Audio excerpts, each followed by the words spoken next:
இப்போ சிவந்த சமுத்திரத்துக்கு முன்பாக நிற்கும் போது பின்னாக ஒரு சத்தம் கேட்கிறது. அது என்ன சத்தம் அப்படின்னு பார்த்தா, பார்வோன் சேனையோடு வருகிறான். இதை இவர்கள் பார்த்ததும் இவர்கள் பயப்படுகிறார்கள். இவர்கள் பயந்து ஆண்டவரை நோக்கி முறையிட்டு விட்டு இப்ப மோசே கிட்ட வந்து என்ன சொல்லுகிறாங்க தெரியுமா? இந்த பிரச்சனை எங்களுக்கு எதனால வந்துச்சு தெரியுமா? எகிப்தை விட்டதினால் எங்களுக்கு பிரச்சனை வந்தது என்று புலம்பினார்கள். நாம் தேவனை அறியாத, தேவனுக்கு நமக்கு சம்பந்தம் இல்லாத சூழ்நிலையிலிருந்து தேவனால் இரத்தத்தால் மீட்கப்பட்டு வந்தவர்கள். நம்முடைய வாழ்க்கையில ஒரு பிரச்சனை வரும்போது அதை விட்டதுனால, நம்ம விட்ட காரியத்தை மேன்மையா ஃப்ரெண்ட்ல கொண்டு வரோம் தெரியுமா? இது தேவனை பரீட்சை பண்ண. நீ இதை செய்யாததுனாலதான் இது உனக்கு ஆச்சு. அங்க வரி கொடுக்காததுனாலதான், அங்க பலி கொடுக்காததுனாலதான்.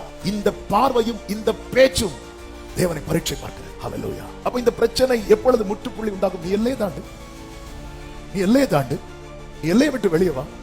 இனி எனக்கும் விக்கிரகங்களுக்கும் என்ன என்று எப்ராயிம் சொல்லுவான் என்று கர்த்தர் சொல்லுகிறார். அந்த அனுபவத்திலே வந்து பாரு.